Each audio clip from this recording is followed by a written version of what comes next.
Aku menemukan bahwa rubah betina yang aku penjara memiliki kebiasaan aneh. Dia selalu membuat ekspresi jijik sambil berusaha memancing amarahku, membuatku tak tahan untuk memberinya hukuman berat.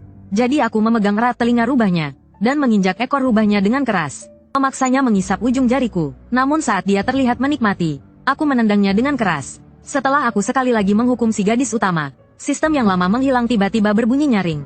Tuan rumah, itu bukan nilai korupsi, melainkan nilai kesenangan. Dan jika kamu tidak melarikan diri sekarang, kamu yang akan dijadikan sasaran. Apa maksudmu melarikan diri? Sekarang dia sudah cukup penurut setelah aku mendidiknya. Aku bertanya kepada sistem dalam pikiranku. Sistem tampaknya sangat panik, namun jawabannya adalah, itu bukan nilai korupsi. Dia sudah hampir tiba, hampir tak bisa menahan diri. Tuan rumah, jika kamu tidak lari, dia akan... Bagian penting semua dihilangkan, membuatku benar-benar tidak mengerti. Apa yang kamu katakan? Kenapa semua dihapus? Mungkin karena sudah lelah berteriak. Sistem akhirnya diam lama sebelum menjawab. Karena hukum terkait tidak mengizinkan. Aku tidak mengerti, apa yang tidak boleh didengar oleh tuan rumah yang terhormat ini? Sistem kembali diam, dan meninggalkan satu kalimat terakhir. Tuan rumah, berdoalah untuk keselamatanmu. Aku mengabaikannya. Ketika pertama kali tiba di dunia ini, sistem sudah memberitahuku bahwa mereka kekurangan sumber daya. Karena mengikat banyak orang, tidak dapat memperhitungkanku, dan aku adalah penjahat sampingan yang paling tidak penting dalam ikatan mereka. Seorang korban tak berarti dalam cerita. Jadi, aku dibiarkan begitu saja. Tugasku juga sangat sederhana, hanya perlu membuat gadis utama, Liu Ruyan, terjerumus ke dalam kegelapan. Dalam alur cerita dunia kultivasi ini, Liu Ruyan adalah rubah 9 ekor yang tak terjangkau. Dia adalah bakat muda yang luar biasa di dunia kultivasi, namun dibenci dan dijebak oleh orang lain. Setelah terluka parah, dia ditangkap oleh keluarga penjinak monster. Dan aku adalah pewaris muda keluarga penjinak monster ini, dan juga tokoh pria jahat dalam cerita. Aku berniat menjinakkan Liu Ruyan dengan kekerasan, menyiksanya dengan berbagai cara, memaksanya jatuh ke dalam kegelapan, menjatuhkan gadis suci rubah ini dari alasannya, merendahkannya, membuatnya kotor dan rusak. Akhirnya, dia menjadi iblis pembunuh tanpa ampun. Lalu tokoh pria baik hati muncul, mencintainya dan bertarung dengannya, akhirnya menyelamatkan dirinya yang hancur dari jurang kebinasaan. Sekarang, tugasku hampir selesai. Rasa tangan yang ada di pergelangan kakiku semakin erat. Aku menendang tangan Liu Ruyan dengan rasa sakit dan memarahinya. Apa yang kau lakukan? Siapa yang mengizinkanmu menyentuhku sembarangan? Liu Ruyan menatapku dengan mata yang kelam, seolah ingin memakan diriku. Dia pasti sangat membenciku. Aku bermain peran dengan sangat baik. Aku mencengkeram dagunya, memaksanya mengangkat wajah yang memikat semua orang. Liu Ruyan, sungguh, adalah tokoh utama yang sempurna. Rambut putih, mata merah, fitur wajah yang sempurna, dengan aura yang dingin dan luhur. Wajah yang mempesona ini, sungguh tidak pernah membosankan untuk dilihat. Namun, menyiksa tokoh utama adalah tugas harianku. Kau melihat apa? Aku mengancamnya dengan kejam. Jika kau terus melihat, aku akan mencungkil matamu. Mata darah Liu Ruyan tetap menatapku dengan tajam. Ini adalah tokoh utama. Aku tidak bisa benar-benar mencungkil matanya. Jika dia buta, bagaimana dia bisa bersama dengan tokoh pria yang bahagia? Tapi sebagai tokoh jahat, aku masih bisa mengajarnya, kan? Aku mengaitkan dagunya. Jariku mengusap pipinya yang halus dan cerah hingga ke belakang telinga. Dia dipermalukan seperti ini, memamerkan lehernya. Wajah putihnya langsung memerah, merah hingga ke dasar telinga. Liu Ruyan, sebagai rubah 9 ekor yang suci dan bersih.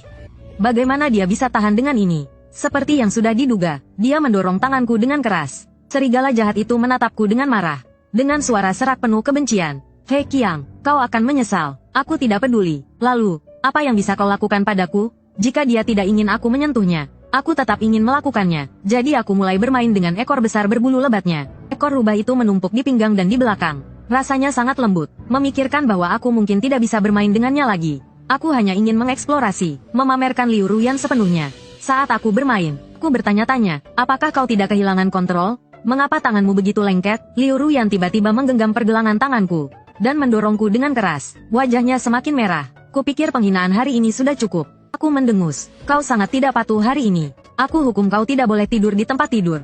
Ketika Liu Ruyan pertama kali ditangkap, dia dikurung di dalam sangkar besar, dengan pakaian putih bersih yang penuh darah.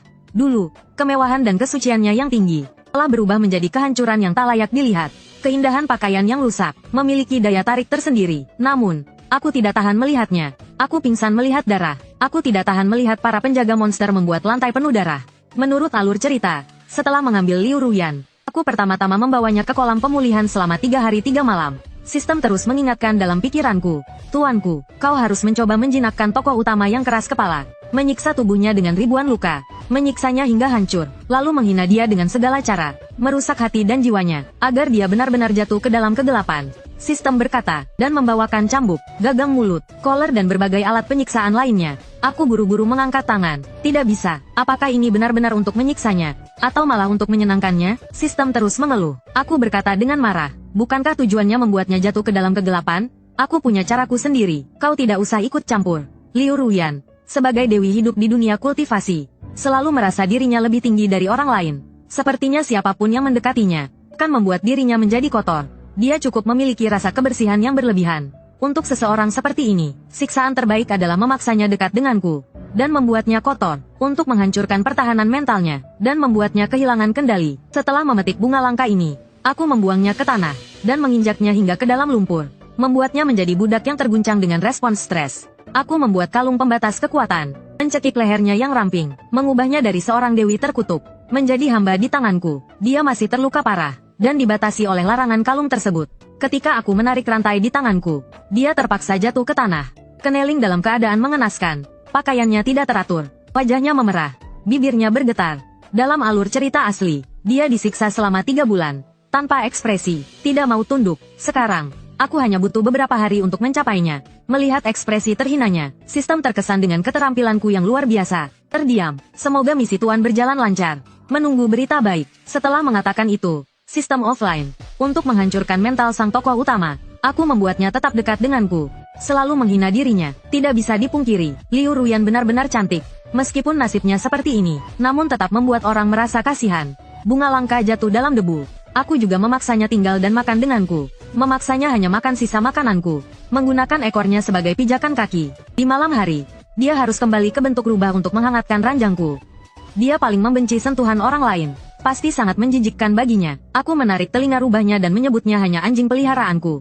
Apa yang dia anggap mulia. Jujur, itu cukup menyenangkan. Dari awal yang memalukan dan penuh kemarahan, hingga akhirnya menjadi mati rasa. Mata cantiknya kehilangan kilaunya. Sekarang, dia hanya pasrah, menerima segala perlakuanku. Aku sangat puas. Bukankah ini yang terjadi dalam cerita? Ketika tokoh utama perempuan menjadi hancur dan benar-benar berubah, tampil patuh di luar, padahal dalam hati ingin membalas dendam dengan gila. Aku mencari alasan sewenang-wenang, dan menghukumnya untuk malam ini tidak boleh tidur di ranjang. Jadi dia hanya bisa seperti anjing, berbaring di samping ranjangku. Sebelum tidur, aku menyentuhnya dengan kaki, dengan sengaja menginjak ekornya yang berbulu. Mengalir perlahan, dia mengeluarkan keluhan pelan, menahan kakiku, dengan dingin memperingatkan, "Hei Qiang, jangan menyesal." Mengapa dia semakin menggenggam dengan kuat akhir-akhir ini, selalu mengucapkan kata-kata kasar, tanpa aturan. Aku menendang tangannya, "Sikapmu terlalu besar. Kau hanya anjing peliharaanku. Apa yang bisa membuatku menyesal?" Lalu aku menginjak kepalanya. "Aku menginjakmu, tapi aku masih menghargaimu." Wajah Liu Ruyan memerah.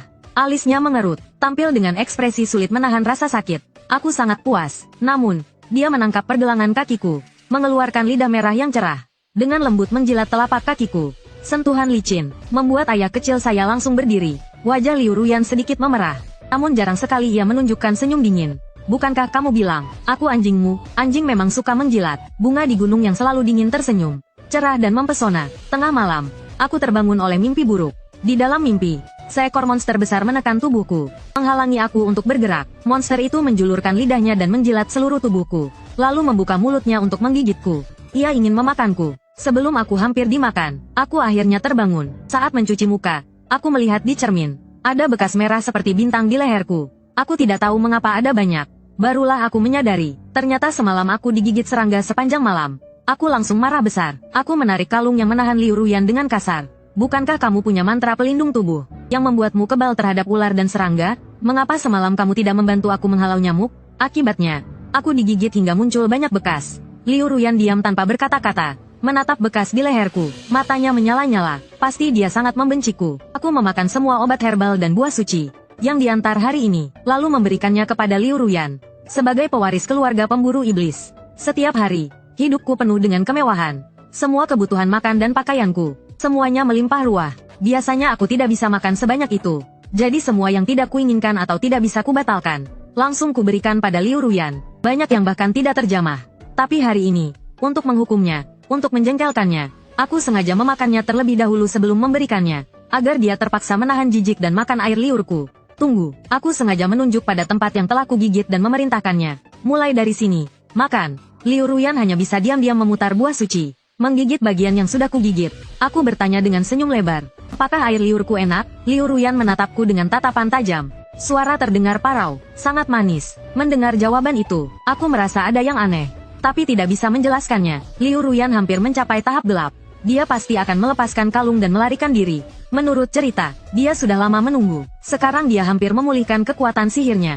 Dia akan mencoba melarikan diri setelah menyelidiki lingkungan, mematahkan belenggu dan menyerangku. Aku melihat waktu cerita sudah tiba, tapi Liu Ruyan masih belum bergerak. Aku merasa heran, apa dia belum sepenuhnya pulih? Seharusnya tidak begitu. Untuk memastikan cerita berjalan seperti seharusnya, aku memberinya buah suci setiap hari. Obat herbal, tanpa terlewat. Aku juga sering melemparkannya ke kolam Linghua yang dikenal sebagai tempat penyembuhan. Dibandingkan dengan cerita aslinya, dia setiap hari disiksa hingga berdarah-darah. Luka parah sulit disembuhkan, dan belum bisa makan. Tapi sekarang sudah jauh lebih baik. Tapi dalam cerita asli begitu, dia bisa pulih. Mengapa sekarang tidak bisa pulih? Aku tidak bisa memahaminya. Aku pergi ke apotek dan mengambil segenggam pil ajaib, obat pemulih, kembali dan memaksanya untuk makan. Begitu Liu Ruyan mencium bau obat ini, wajahnya berubah. Hei Qiang, apakah kamu tahu apa yang sedang kamu lakukan? Dia pasti berpikir aku akan meracuni dirinya. Anggap saja begitu. Aku langsung menarik kalungnya, menjatuhkannya hingga berlutut di depan, meraih segenggam obat pemulih, lalu memasukkannya ke mulutnya. Tahu kan, kamu setiap hari berpura-pura angkuh di hadapanku. Aku jadi kesal melihatnya. Makanlah obat ini agar kamu sadar. Aku sengaja mengancamnya. Obat ini hanya bisa aku atasi. Kalau mencoba lari, kamu akan tamat. Ekspresi Liu Ruyan aneh. Obat ini hanya bisa kamu atasi. Begitu dia membuka mulutnya, aku langsung menyumpalkan obat ke dalam mulutnya. Lalu apa? Kamu banyak bicara sekali. Makan saja. Liu Ruyan menelan beberapa pil sekaligus. Tertatap tajam ke arahku. Matanya penuh dengan kebencian. Pasti ingin sekali merobekku. Mungkin obat pemulih terlalu kuat. Tak lama kemudian wajahnya memerah dan tubuhnya panas. Aku menepuk pantatku dan bersiap pergi. Memberi dia waktu untuk memulihkan diri. Namun ekornya melilit kakinya. Aku jatuh terjerembab ke ranjang. Aku marah besar. Apa yang kamu lakukan? Kamu sudah keterlaluan. Liu Ruyan pura-pura tidak mendengar. Tubuhnya yang panas menempel di punggungku. Jari-jarinya yang panjang merayap di sela-sela jari tanganku. Telapak tangannya saling mengunci. Napasku terasa panas di telingaku. Suara yang magnetik dan serak. Tadi kita sudah sepakat menjadi obat penawarku. Sekarang mau lari kemana?